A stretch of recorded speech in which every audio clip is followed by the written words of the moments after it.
Hello friends, मैं हूं गौरव और आपके अपने यूट्यूब चैनल study.com में स्वागत है।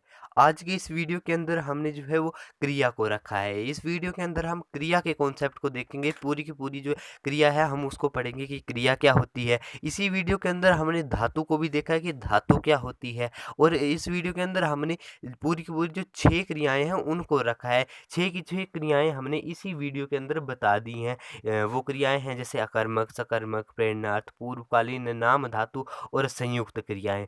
और भी बहुत सारी क्रियाएँ हैं, लेकिन ये जो है वो ये मोस्ट इम्पोर्टेंट क्रियाएँ हैं जो अक्सर कॉम्पिटिटिव एग्ज़ाम या फिर स्कूल में पूछी जाती हैं, एग्ज़ाम में, बोर्ड के एग्ज़ाम में पूछी जाती हैं। तो हमने जो है इन क्रियाओं को रखा है इस वीडियो के अंदर। अगर आप चाहते हैं कि हम बाकी की क्रियाएँ भी पढ़ाएँ तो आप हमें कमेंट कर दीजिए, हम उसके ऊपर भी एक सेपरेट वीडियो बना देंगे। तो विदाउट टाइम वेस्टिंग हम चलते हैं अपनी वीडियो पर।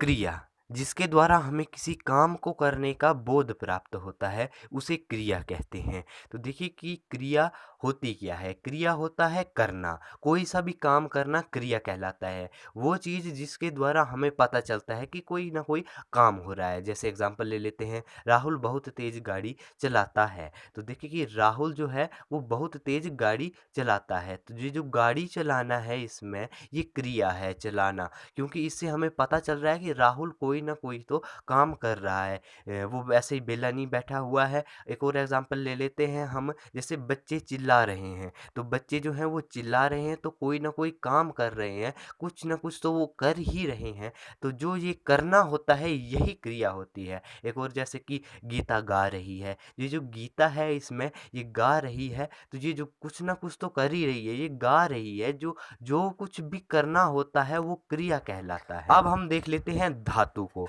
तो देखिए कि धातु की इम्पोर्टेंस क्या है। बिना धातु के कोई भी क्रिया जो है वो संभव नहीं है। जो भी क्रियाएं होती हैं वो धातु के ऊपर ही होती हैं। तो अब ये प्रश्न आता है कि धातु होती क्या है।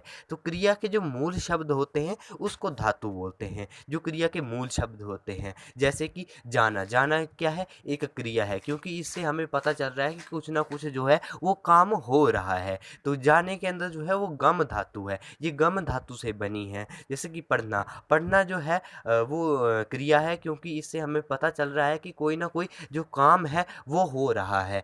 तो इसके अंदर जो है वो पठ धातु से बनी है। जो ये पढ़ना है इसके अंदर पठ धातु है। तो ये जो है पढ़ना, ये पठ धातु से बनी है। अब चलते हैं हम क्रिया के भेदों पर, जो कि इस वीडियो के अंदर हम कवर करने वाले हैं। इस वीडियो के अंदर हम सबसे पहले देखने वाले हैं अकर्मक क्रिया को, फिर उसके बाद सकर्मक, फिर उसके बाद प्रेरणार्थ क्रिया, फिर उसके बाद पूर्वकालीन क्रिया, फिर उसके बाद नाम धातु क्रिया और फिर उसके बाद संयुक्त क्रिया। सबसे पहले हम चलते हैं अकर्मक क्रिया पर।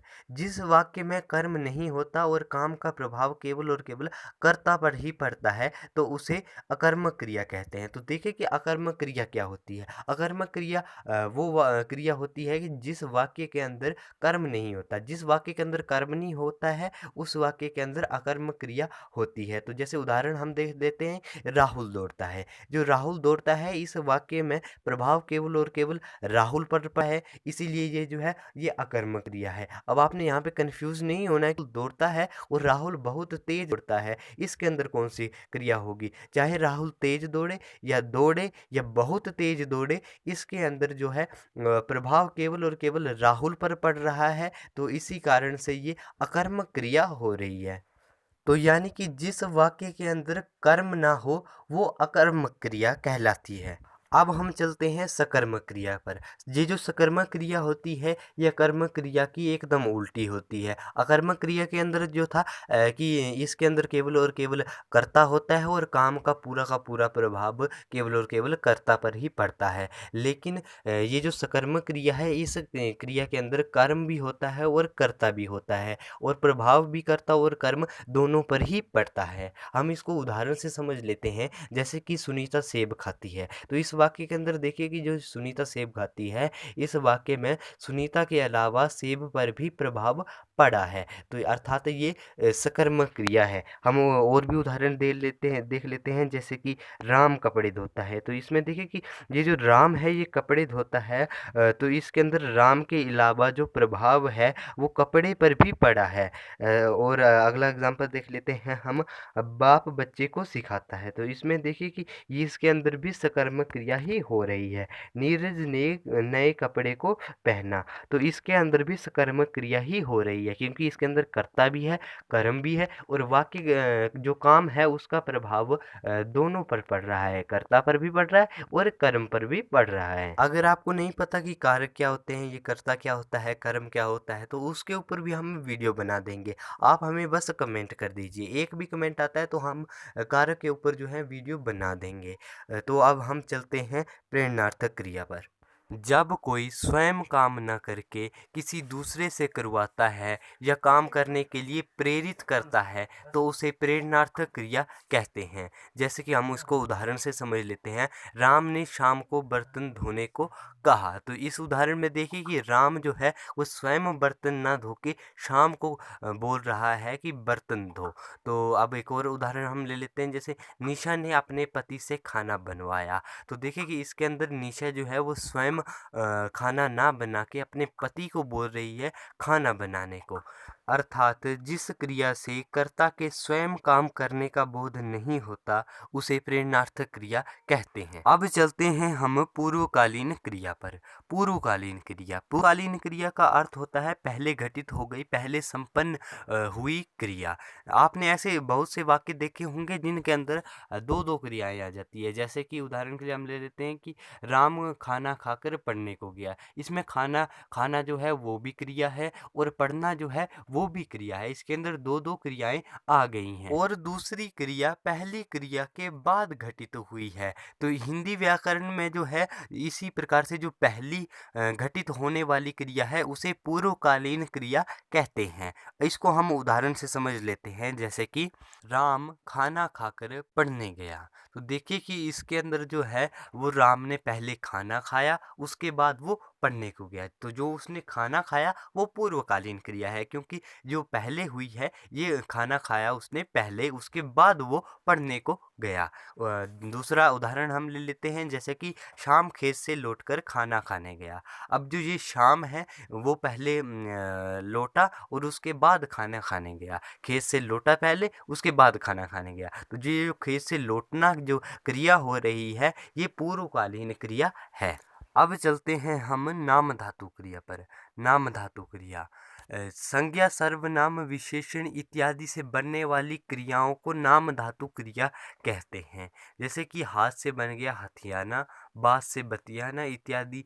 जो इसी प्रकार के जो वो होते हैं क्रियाएं होती हैं जो संज्ञा, सर्वनाम, विशेषण वगैरह वगैरह से जो बनकर आती हैं, जो क्रियाएं बनकर आती हैं उनसे नाम धातु क्रिया कहते हैं। इसके हम उदाहरण देख लेते हैं, जैसे कि डाकुओं ने जमीन हथिया ली। तो देखिए कि इसके अंदर, इस वाक्य के अंदर हथियाना जो है क्रिया है और वो ये हाथ सर्वनाम से बनी है। इसके हम और भी उदाहरण देख लेते हैं, जैसे कि तुम्हारे लिए ज़्यादा बतियाना ठीक नहीं। तो देखिए कि इस वाक्य के अंदर जो बतियाना है वो क्रिया हो रही है इसके अंदर, और ये बात से बनी है। अगला उदाहरण हम ले लेते हैं, जैसे कि इसे खरीदना ठीक नहीं। इसके अंदर जो खरीदना है वो क्रिया है और ये खरीद से बनी है। हमें प्यासे को दारू पियाना चाहिए। तो देखिए कि इसके अंदर जो ये पियाना है ये क्रिया है और ये पानी से बनी है। तो इसी प्रकार से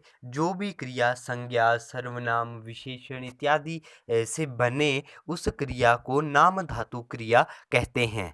अब चलते हैं हम संयुक्त क्रिया पर। संयुक्त क्रिया जिस वाक्य की एक से अधिक क्रियाएं मिलकर एक ही कार्य को पूर्ण करे उसे संयुक्त क्रिया कहते हैं। तो देखिए कि हमने पीछे एक पूर्वकालीन क्रिया भी पढ़ी थी, उस जो क्रिया है उसके अंदर भी दो क्रियाएं आती हैं, लेकिन जो ये संयुक्त क्रिया है इसके अंदर जो क्रियाएं होती हैं वो एक ही कार्य को पूर्ण करती हैं। एक से अधिक क्रियाएं होती हैं एक वाक्य के अंदर, परंतु वो पूर्ण काम को एक ही करती है। जैसे कि उदाहरण के लिए हम देख लेते हैं कि आज पढ़ना लिखना होगा।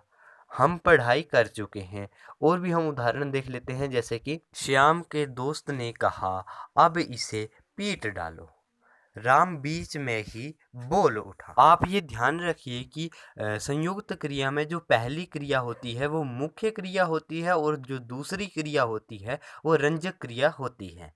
अब हम जल्दी-जल्दी से ये देख लेते हैं कि आज की इस वीडियो के अंदर हमने क्या-क्या देखा। आज की इस वीडियो के अंदर हमने सबसे पहले देखी क्रिया। क्रिया का अर्थ होता है करना। कोई सा भी काम हो रहा है तो वो क्रिया है। कोई भी व्यक्ति कुछ भी काम कर रहा है तो वो क्रिया है। फिर उसके बाद हमने देखी धातु। धातु क्रिया के मूल शब्दों को कहा जाता है। फिर हमने क्रिया के भेद देखे, जिसके अंदर सबसे पहले हमने देखा अकर्मक क्रिया को। अकर्मक क्रिया के अंदर कर्म नहीं होता था और काम का पूरा प्रभाव कर्ता पर पड़ता था। फिर हमने देखी सकर्मक क्रिया। सकर्मक क्रिया के अंदर हमने देखा कि ये जो थी इसके अंदर कर्ता भी होता था, कर्म भी होता था और काम का प्रभाव भी न दोनों पर पड़ता था। फिर उसके बाद हमने देखी प्रेरणार्थक क्रिया। प्रेरणार्थक क्रिया के अंदर हमने देखा कि इसके अंदर कर्ता स्वयं काम न करके किसी दूसरे से काम करवाता है। फिर हमने देखी पूर्वकालीन क्रिया। पूर्वकालीन क्रिया के अंदर दो क्रियाएं होती थी, जिसके अंदर पहली क्रिया घटित होने के बाद ही दूसरी क्रिया